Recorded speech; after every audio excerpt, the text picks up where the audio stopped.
Mr. Kailash, thank you for receiving us. Congratulations again for the Nobel Peace Prize. My pleasure. I'd like to ask you what it meant to you to receive the prize so many years after you started your organization in India.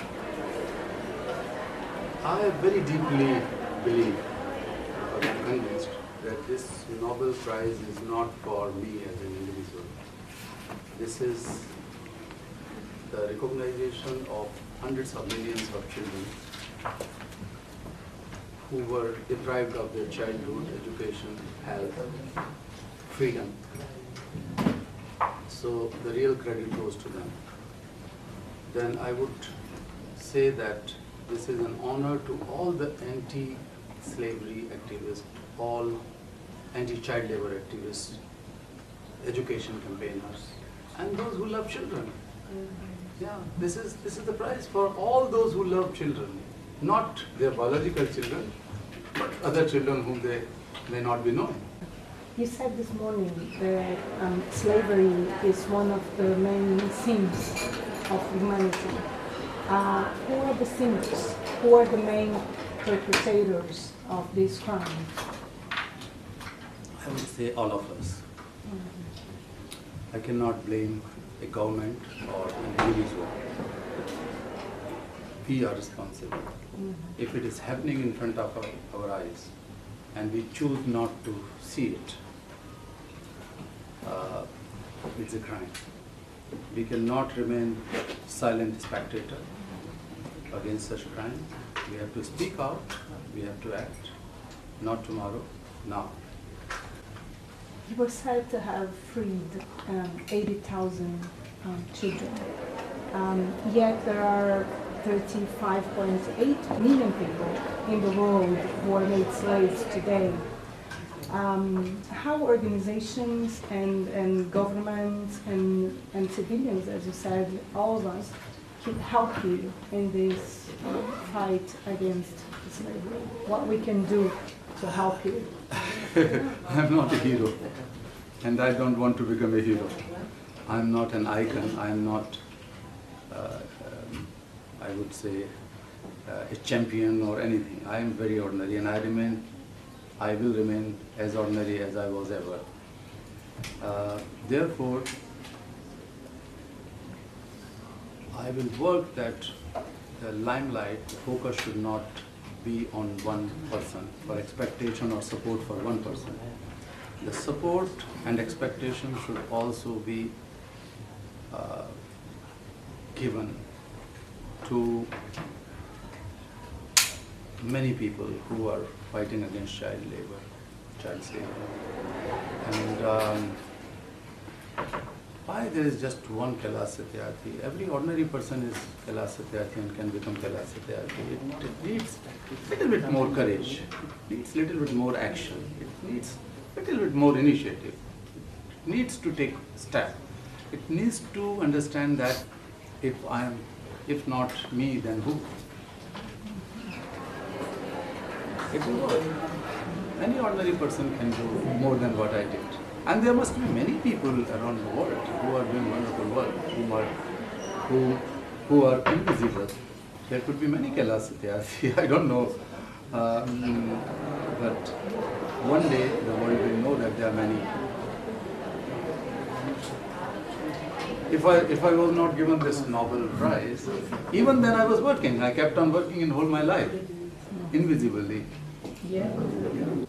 Do you think that the BRICS, keep perhaps join together in this fight? How can Brazil, South Africa, India, and Russia help each other to end child slavery?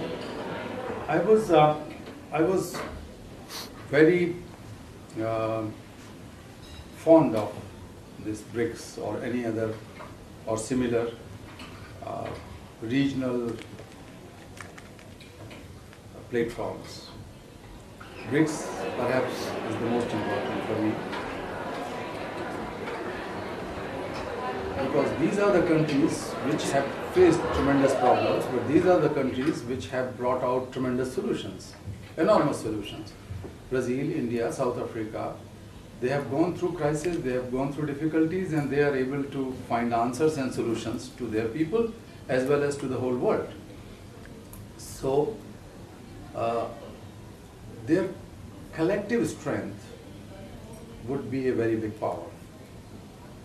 And that power can be used in many ways, or would be used in many ways. One is that they can share and learn from each other, that is the beginning.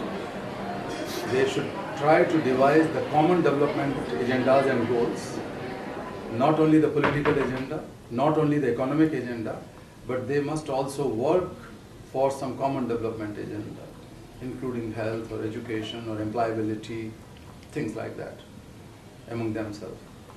And they can be very strong voice to challenge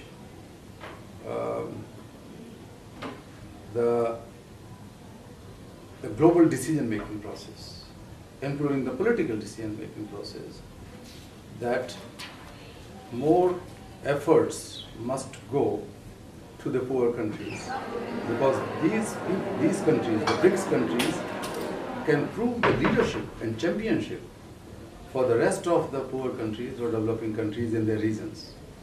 India has tremendous opportunity to work for rest of the Asia or Africa. Asia. Similarly, South Africa can become the voice of other African countries. Brazil could be a bigger voice, a stronger voice on behalf of the rest of the Latin America. So these countries can play roles in different ways. But you cannot generalize the entire South Africa. When it comes to Brazil, for instance, Brazil has been able to do many things for children.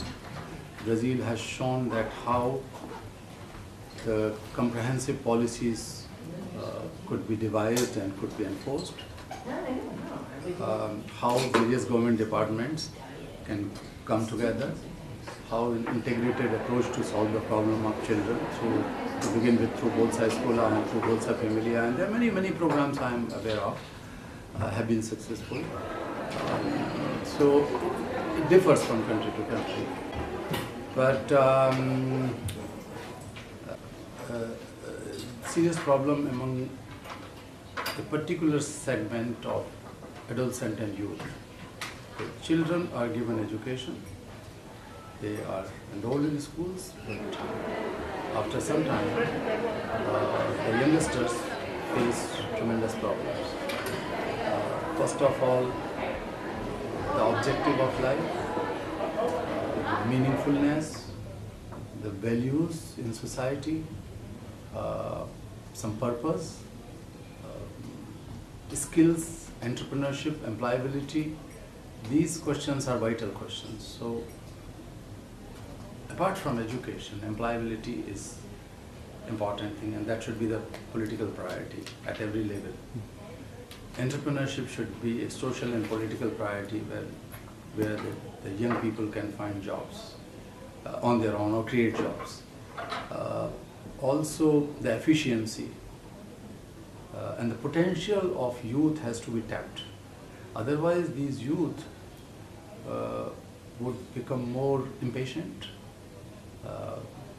more intolerant, and violent.